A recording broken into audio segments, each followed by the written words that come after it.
Deus é justo e por isso é bom. Em Ezequiel 33 temos o dever de um verdadeiro atalaia. E atalaia é aquele que avisa sobre o que vem, sobre o povo, antecedendo o mal que procede, e os admoestando para que, se puderem, evite esse mal. Em Ezequiel 33, 7 nós temos a ti, pois, ó filho do homem, te constituí por atalaia, no caso, dizendo Deus sobre Ezequiel, sobre a casa de Israel. Tu, pois, ouvirá a palavra da minha boca e lhe dará aviso da minha parte. Pois será cobrado, seria cobrado do atalaia, que admoesta, o povo, contra o equívoco. E não o povo fazendo, ao serem admoestados, seria um culpado. Porém, o justo que vier errar será castigado. Mesmo que outrora ele tenha feito o que era justo, porém veio a falhar, ele seria castigado. Como o perverso, que vier a se arrepender, seria perdoado. Pois o Senhor não tem prazer na morte de ninguém, mas que todos vivam e vivam em abundância. Porém, admoestações também foram feitas ao atalaia, se ele não trouxesse a palavra que deveria trazer, se ele não trouxesse a palavra que deveria trazer, ele seria castigado. Mas se ele trouxer e o povo não aceitar a admoestação, esse sim, o povo pagaria por isso. E o castigo de Israel, por causa da sua presunção, é narrado aqui em Ezequiel ainda 33, porém, os versos 21, que diz que no ano do 10º do nosso exílio, aos 5 dias do 10º mês, veio a mim, no caso Ezequiel, um que tinha escapado de Jerusalém, dizendo, caiu a cidade. Então ele narrando os fatos, No 24 e 25 diz ainda, filho do homem, os moradores destes lugares desertos da terra de Israel falam dizendo, Abraão era um só, no entanto possuía essa terra. Ora, sendo nós muitos, certamente essa terra nos foi dada em possessão. Dize-lhes, portanto, assim diz o Senhor Deus, comeis a carne com sangue, levantai os olhos para os vossos ídolos e derramais sangue, porventura haveis de possuir a terra? Então faz o que é abominável e ainda se acha no direito. No 31 ele diz, eles vêm a ti como o povo costuma vir e se assenta diante de ti como meu povo e ouve as tuas palavras, mas não as põe por obra, pois com a boca professa muito amor, o coração só ambiciona lucros. E a profecia ainda vem contra os pastores infiéis de Israel, Ezequiel 34, 3 a 4, que diz, comeis a gordura, vesti-vos de lã, e degolais o cevado, mas não apacentais as ovelhas. A fraca não fortaleceste, a doença não curaste, a quebrada não ligaste, a desgarrada não tornaste a trazer, e a perdida não buscaste, mas dominais sobre ela com rigor e dureza. Então, a gente vê que os pastores, de uma estação contra os pastores infiéis. E ainda no 10 diz, assim diz o Senhor Deus, eis que eu estou contra os pastores e deles demandarei as minhas ovelhas.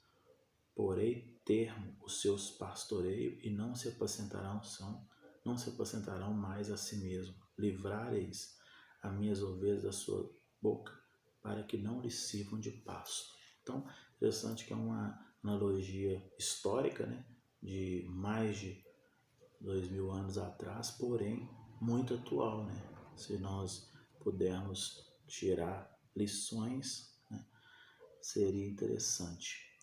E nós vemos o cuidado do Senhor pelo seu rebanho, estudado em Reis, e Jeremias, porém aqui em Ezequiel 34, versículo 11 diz: porque assim diz o Senhor Deus, eis que eu mesmo procurarei as minhas ovelhas e as buscarei. No 15 ainda diz: eu mesmo apacentarei as minhas ovelhas e farei repousar, diz o Senhor Deus. No 23 ele ainda continua dizendo: suscitarei para elas um só pastor e ele as apacentará. O meu servo Davi é que as apacentará. Ele lhes servirá de pastor. É interessante que nós vemos aqui uma analogia muito interessante entre Davi e Cristo, né? O Senhor Jesus, que vem depois para unificar o povo, né? Em prol, né, de Cristo, para viver a era da graça, né? Há profecias também que nós encontramos contra o Monte Seir, estudado em Isaías e Jeremias, né? Em Ezequiel 35, 1 e 3 ainda repete aqui dizendo quanto aos montes, né? Monte Seir.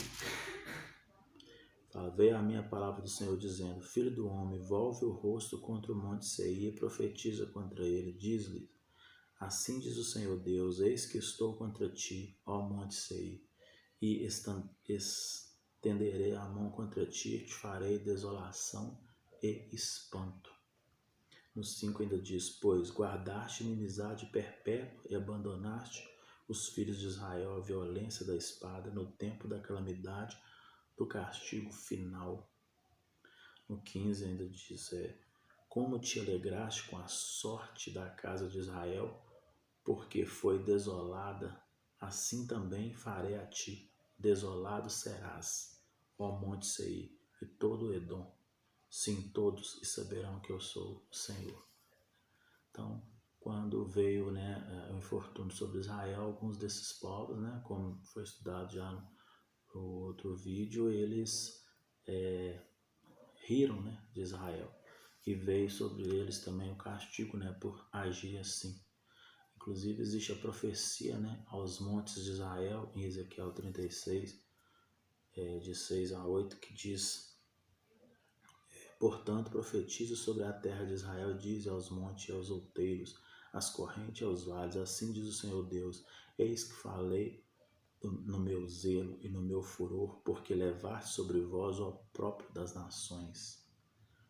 Portanto, assim diz o Senhor Deus: levantando eu a mão, jurei que as nações que estão ao redor de vós levem o seu opróbrio sobre a si mesmo.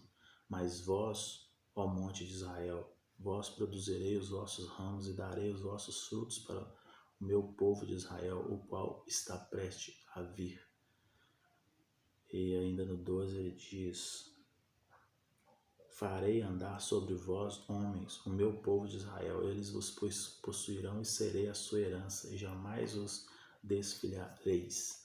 Então, os montes, né, de Israel que foram possuídos por esses povos e que riam de Israel, né, pela desgraça que sobreveio a Israel, pela sua infortúnia, mas pela sua forma, né, de se deixar levar, né, de envaidecer pelos povos egípcios, babilônios, e acabarem se perdendo, né, com outros ídolos e pela avareza. Então agora esses povos são admoestados, né, que viria o castigo sobre eles e que seria restaurado, né, a sorte de Israel, como diz aqui agora, a restauração de Israel em Ezequiel 36, de 18 a 20, que diz, né: derramei, pois, o meu furor sobre eles por causa do sangue que derramaram sobre a terra e por causa dos seus ídolos com que se contaminaram. Espalhei-os entre as nações e foram derramados pela terra, segundo os seus caminhos, segundo os seus feitos, eu os julguei. Enxergando as nações para onde foram, profanaram o meu nome, pois deles se diziam: são estes o povo do Senhor, porém tiveram de sair da terra dele. Então, quer dizer, esses povos, eles profanaram, né, e riam da desgraça que sobreveio. No 22, 25 ainda diz: dize, portanto, à casa de Israel: assim diz o Senhor Deus, não é por amor de vós que eu faço isso, ó casa de Israel, mas pelo meu santo nome que profanaste entre as nações para onde fostes. Vindicarei a santidade do meu grande nome que foi profanado entre as nações, o qual profanaste no meio delas. As nações saberão que eu sou o Senhor, diz o Senhor Deus, quando eu vindicar a minha santidade perante elas. Tomar-lo-eis entre as nações e vos congregarei de todos os países e vos trarei para a vossa terra. Então expirgerei água pura sobre vós e ficareis purificados. Se todas as vossas imundícias de todos os vossos ídolos vos purificarei. Então o Senhor diz, né, que ele faria isso, restauraria a sorte de Israel, não por Israel, mas pelo nome santo dele, porque Israel era para ser o sacerdote entre as nações e acabou se corrompendo, né? E agora os povos caçoavam de Israel e acabavam profanando o nome do Senhor. Pelo santo nome dele, ele fez, né, e restituiu a Israel, e fez todas essas coisas. Nós temos aqui uma visão, né, de um vale de ossos secos em Ezequiel e a reunião de Judá e Israel. Esses vales secos, né, em Ezequiel 37, o profeta ele tem uma visão, né, baseado sobre passeando, né, ele sobre um vale, né, de ossos secos. Em Ezequiel 37:1, veio sobre mim a palavra do Senhor, ele me levou pelo Espírito do Senhor e me deixou no meio de um vale que estava cheio de ossos. E o Senhor disse que profetizasse que aqueles ossos ganhariam vida novamente. É uma analogia com o que ele faria com Israel, né, que estava representado por aqueles ossos ali, por aqueles mortos ali, né.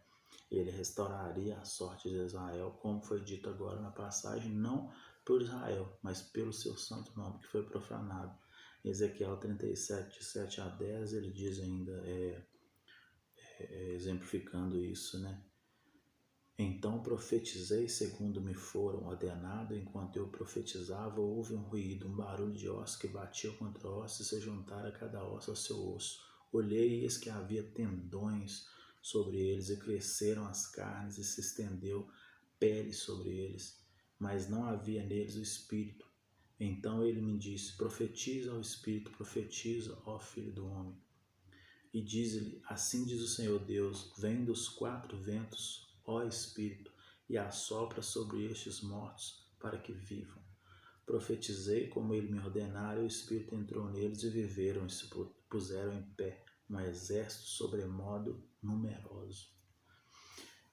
Então, ainda que pede, né, ainda ele pede o profeta para juntar Judá e Israel, né, onde reinará Davi.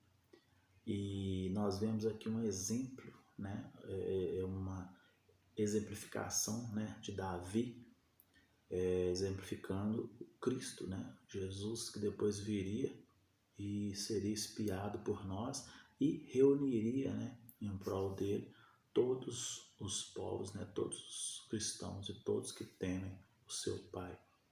Né? Então ele viria na época da graça, né? Ezequiel 37, de 22 a 24, né, narra aqui que farei deles uma só nação na terra, nos montes de Israel, e um só rei será rei de todos eles. Nunca mais serão duas nações, nunca mais para o futuro se dividirão em dois reinos. Nunca mais se contaminarão com seus ídolos, nem com as suas abominações, nem com qualquer das suas transgressões. Livrá-lo-eis de todas as suas apostasias em que pecaram, eu purificarei. Assim eles serão meu povo e eu serei o seu Deus. O meu servo Davi reinará sobre eles. Todos eles serão um só pastor, andarão nos meus juízos, guardarão os meus estatutos e os observarão. Então nós vemos aqui uma forte, né, analogia a Davi, que seria o rei agora a unificar o povo de Judá e de Israel, né, que foram espalhados pela terra pelas suas concupiscências, né, e uma exemplificação também de que futuramente viria, né, como diz lá em Isaías, o Senhor, ao perceber que tanto Davi como os posteriores, Davi ele veio, né, missão, e depois, posteriormente a ele, veio, né, os seus filhos e outros, como Jeroboão, que foi levantado pelo próprio Senhor a reinar sobre Israel, e esses homens se levantaram e caíram como trigo no inverno, provando que o homem, a natureza, né, sempre falharia. E aí em Isaías nós já vemos o indício, né, de que ele mandaria o Messias. Então aqui nós temos uma lição desse fato histórico, né, passado, porém essa analogia de que viria o Messias para nos salvar, né, para justificarmos, para que sejamos justos não pelo que somos, mas por sermos justificados por Ele, Jesus Cristo, né, que expiou e se fez, né, como holocausto, né, por nós, para que possamos ter vida e vida em abundância. Amém?